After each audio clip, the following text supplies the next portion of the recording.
County history being restored, and I know you all have many stories to tell about the Dreibelbis Bridge and its history of this community. So actually what happened in 1869, 152 years ago? Ulysses S. Grant was the President of the United States. The Golden Spike was driven at Promontory Point in Utah, marking the first transcontinental railroad. Thomas Edison is granted his first patent for the electronic voting recorder, very important. Outlaw Jesse James commits his first confirmed bank robbery. Little Berks County history, Reading Daily Eagle newspaper is 1 year old. Berks County Historical Society is formed, and the Dreibelbis Covered Bridge is constructed. The bridge has seen a lot of history, and we'll be hearing some of that a little bit later. Back in 2010, the county decided we're going to invest in rehabilitating this bridge. A grant application was submitted in 2012 to the Federal Highway Administration for funding under the National Historic Covered Bridge Preservation Discretionary Grant Program. It's our understanding that was the last year the program was available, and we received $1.44 million, a significant portion of all the funds allocated that year. It took us a long time to get this started, and at least from an administrative perspective, we have been fighting it the whole way, including COVID and a hurricane. The one phase of this project that has gone relatively smoothly has been the construction, and look at these amazing results. We've been able to preserve significant portions of the original bridge while retaining its historic eligibility, its contribution to our region's heritage and tourism, and ensuring its availability for safe, modern use within obvious limits. Based on the work done here, this structure has the potential to be around for a long, long time. We have several dignitaries here today, and in a few minutes we'll hear from some of them. But first I would like to recognize some that have worked on this project or were community partners in this effort. Okay, we have the County Commissioners, Commissioner Barnhart, Commissioner Leinbach, who is on his way, and Commissioner Michael Rivera, who was unable to attend. Ron Seaman, our Chief Administrative Officer. Ryan Hunter, our former Facilities and Operations Director. Our present Operations Director, Matt Salkowski, is here. Alan Piper, our Transportation Planner and Acting Bridge Projects Manager, who really pulled all this together, with Stephanie Weaver, our Public Information Officer, and David Hunter, the Director of our Planning Commission. Jennifer Payne from McCormick Taylor, the Bridge Consulting Engineer. Stephanie Weaver, Public Relations Officer. We also have Senator Dave Argall, over there somewhere. Saw him over there. Representative Jerry Knowles and Representative Barry Joswiak here in attendance. Thank you for your attendance. We also have local officials from Greenwich Township and Windsor Township, connecting both townships. Also PennDOT, Randy Altimos, Federal Aid Municipal Project Manager. According to Alan Piper, this project would not have been possible without Randy's leadership in guiding the team through the PennDOT process. Randy will be retiring later this year after a long career at PennDOT. Now, we also have the Bridge Rehabilitation Designer, P. Joseph Lehman Company, Hussman Obeid, Project Engineer, Project Managers. You here? Okay, just raise your hand if you're here. Okay. Contractors, Low Bar Site Development, the prime contractor. Vice President Scott Sanders, Project Manager Joshua Wolf, and Project Superintendent Thomas Miller. I mean, he doesn't fall in line with these. Lancaster County Timber Frames, the Wooden Truss Restoration. They were the only ones that followed the guidelines of carpooling. If anyone was here a little earlier, they all hopped out of the back of a pickup truck. I don't think they came here from Lancaster that way, but they came from up the road a piece. President Anthony Zaya. Thank you. Hi. Vice President and Site Superintendent Joe McCarthy. Back there. And Vice President Project Manager Joshua Coleman. Thank you. Shop Foreman Mike Eingenberg. I think I'm close with that, right? Good. Did I say it right? And Griner Industries, the crane guys. If you didn't see that, the three main lifts on this job visit, our webpage later next week for a slide presentation on the rehabilitation process. And we also have construction project inspection, McTish, Kunkel and Associates, project manager Cody Goss, back in the corner. And Matt Santorelli, the inspector. Thank you. Barry Drescher, inspector, retired. It takes a village to rehabilitate a bridge, doesn't it? And thank you to all the subcontractors not mentioned, all who worked on the project could not be mentioned by name due to time constraints. At this time, would anyone who worked on this project in any way please raise your hand and be recognized? All of you who have been part of this project, raise your hand.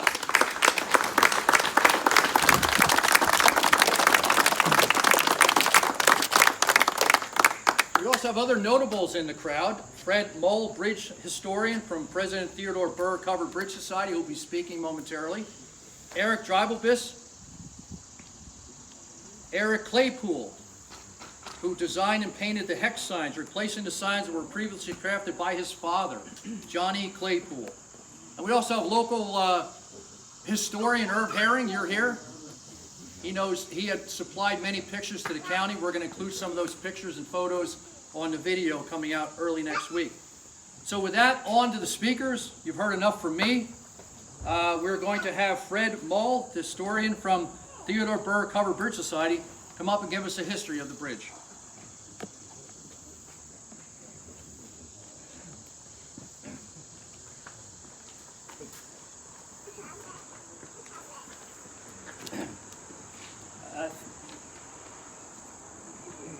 A good part of the history, and it's quite accurate, is right here on your folder. They did a good job of recording the history.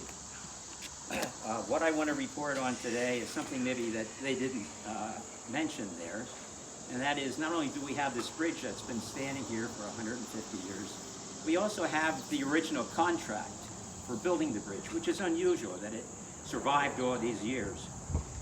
And I'm not going to open up the contract if I had it, because it's too boring to listen to. But on the folder, on the outside, it says, agreement between the county commissioners and Adam Stein for a bridge at Dreibelbis Sawmill. Back then, bridges were named after the nearest landmark, and the nearest landmark to this bridge was a sawmill that was standing right here in front of the clover mill. It wasn't until 1874 that a railroad came through this area. Big deal. And they built a station here. And so this area and the bridge became known as Dreibelbis Station at that time. And let me just explain. We all have our thoughts of what a railroad bridge, a railroad station looks like. But this was quite a small building. It was about 4 times the size of a phone booth. If you remember what a phone booth is like, that was, and probably there was a period of time when we didn't have cell phones, honestly. It was a very small building, but it was the only place you can get on the railroad between Virginville and Lenhartsville. So it was an important stop here. And the other thing I want to mention about that outside of that folder is that it said that it was between the county commissioners and Adam Stein. And Adam Stein, there was a long story, I'm not going to get into it, but he had nothing to do with the building of the bridge. There were 2 men that stepped forward. They were friends of each other. They repaired bridges together, and that was Charles Kutz and Simon Dreibelbis. And those 2 men got the contract to do, they turned the contract over to them, and they hired 4 other people to build the bridge. It only took 6 people to build a bridge back then, which is amazing. They got this bridge built in 6 months. And the interesting part is they didn't have backhoes, and they didn't have cranes and forklifts, and they didn't have electric drills and electric saws.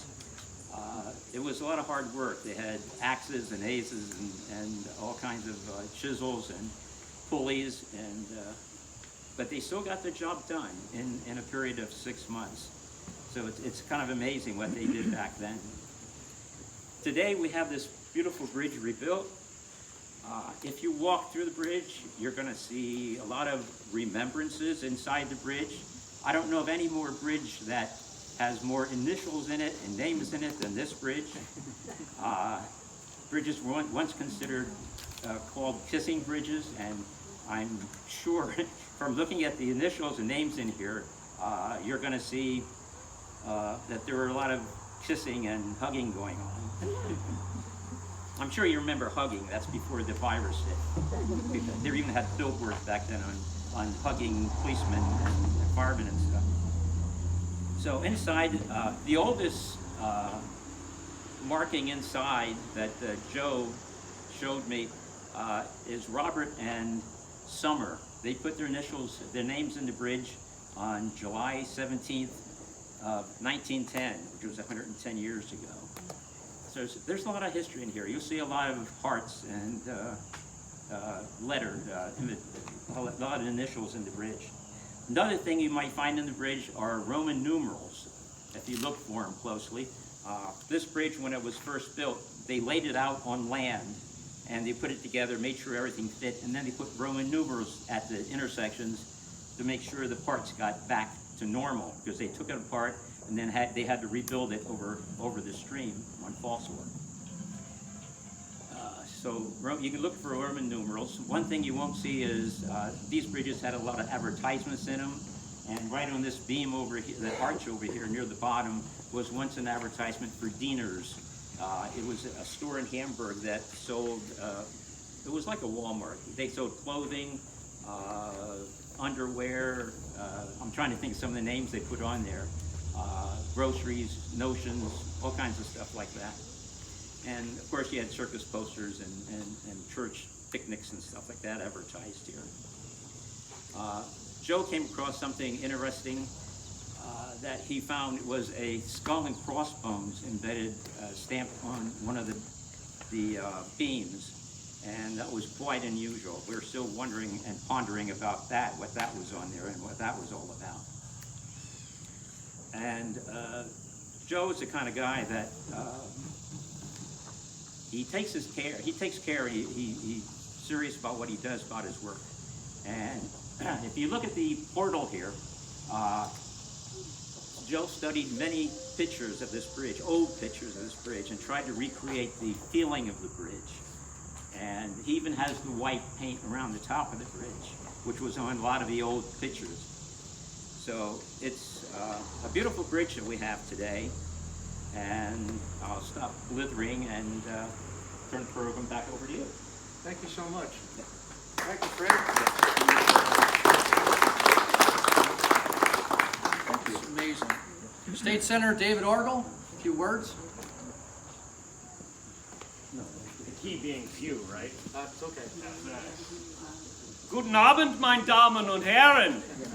If I do anything more than that, I'm going to really mess up the grammar, and I realize that's my my school book Deutsch, not the Deutsch that my grandparents would have taught me. But when I look at the building of this bridge in 1869, I'm suspecting that most of the people involved in the construction and the request probably weren't speaking school book English at that point. My role here is very simple: to congratulate the workers and the county officials who have led this long battle. I understand it was expensive. I understand it was difficult, but I think you can see the results speak for themselves. And certainly, when our successors in another 150 or 60 years look at this, I think they'll be very, very glad that people today thought so much of preserving their history and their culture to do this project. Because you understand, I mean, we have lost bridges like this all over Pennsylvania. And so I understand this was not simple. I also wonder when they look at the Historical Society in 150 or 160 years, and they look at our pictures from today, wonder what they'll say about this. Will they say, "Oh, what a great idea," or "What were they thinking?" But we'll wait 150 or 160 more years, I guess, to get a straight answer on that one. But again, to all of you involved in this project, congratulations on a job well done.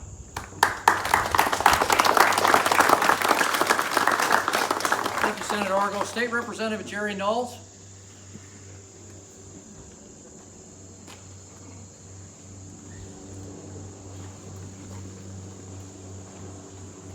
Good morning, everyone. You won't have any problem hearing me, right? Why, I'm joined here by one of my colleagues, Representative Barry Joswiak. Barry was good enough to come today, so I asked him to join me here at the podium. I want to get, the further down the list you go in terms of speakers, the less there is that you have to say, so I will be very brief. I just want to echo the words of Senator Argall on behalf of my colleague and I, and congratulate all of you who were involved in the preservation of this structure. I think that the older we grow, the more we appreciate our history and the more we appreciate something like this. As the senator had indicated, we've lost so many of these over the course of time. And I just want to congratulate the commissioners and everyone involved in being certain in terms of the preservation of this gorgeous structure. So for at least a century, people will be able to utilize this, enjoy this, and appreciate the history of this great county. Thank you all for coming out, and have a good day. And a man that needs no introduction, my colleague, Commissioner Christian Leinbacher. Thank you very much. This is a pretty exciting day. I see the lady sitting over here on the front porch. We'll point out when we open the bridge, this is going to be a toll bridge, and she's going to be collecting the tolls. Is that okay with everyone? No, of course not. This is all about preservation. I don't know about you, but when I was a kid, my dad, I'm the oldest of 5 kids, we would be in our station wagon, and if we knew there was a covered bridge anywhere around, we wanted to go through the covered bridge. And what did you do in a covered bridge? You blow the horn. That's what we did all the time. We wanted to blow the horn because it sounded different in the covered bridge. There are very few of these covered bridges left across the United States. And when we look at this area of the country, this is where they began. This is an important preservation project. In my mind, this really isn't a transportation project as we normally look at transportation. This is about preserving Berks County history. And we were able to do that with the taxpayers' help, with the help of the state. This is a monument to the belief that the past is important.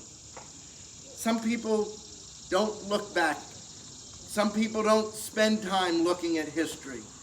My message to each of you is this. If we don't know where we came from, we will not make good choices in going forward. We need to know, we need to understand our past, and this is part of our past.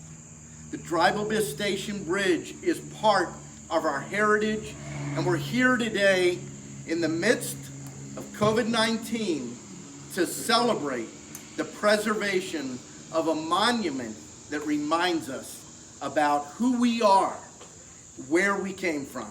Thank you. God bless you. Alan?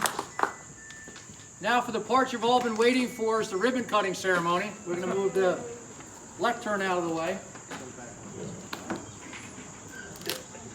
Strap it right across here.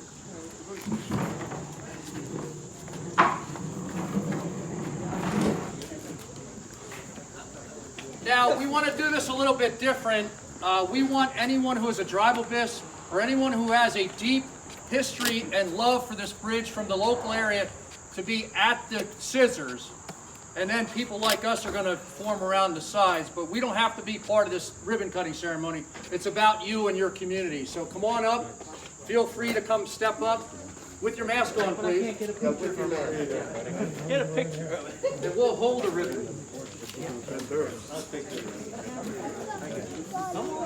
Might want to let them first.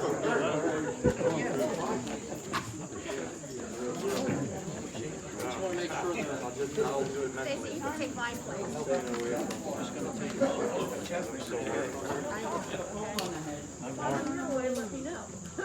Where are the scissors? Anybody need a pair of scissors? I'll hold the paper. Go ahead. Just go all the way to the back. Bringing this young lady up. All the young ladies coming up. Again, anyone who has a close affinity or relationship to Dreibelbis or are a Dreibelbis, come on up. It's your bridge.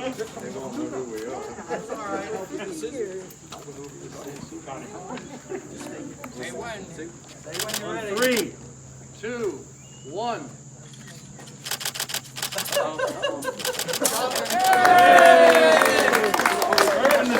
Hold on, stay put, everybody. We're gonna have a small pair of scissors. Take a little piece off here for remembrance. If each of you want to start. Yeah.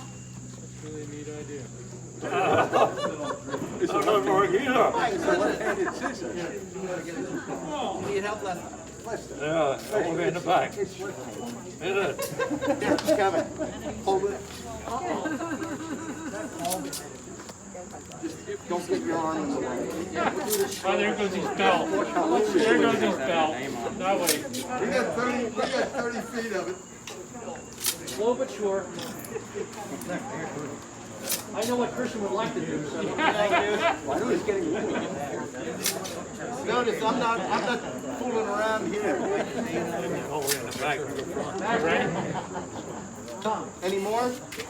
Yeah, I want one. Because I'll take one if you're cutting. We're gonna cut till there are no more. With your program.